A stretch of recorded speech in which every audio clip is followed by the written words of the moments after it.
Hi, I'm Dr. Sumanth M Shetty. I'm a clinical director of Chisel Dental Clinic, Bangalore.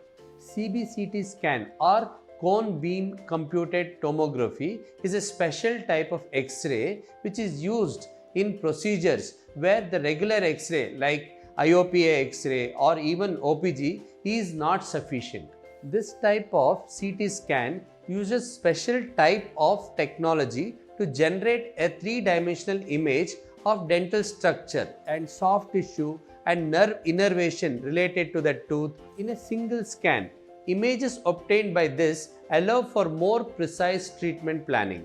So CBCT gives me an accurate diagnosis for implant placement as it gives me the width of the bone, density of the bone and nerve innervation around the bone, so which helps in accurate implant placement.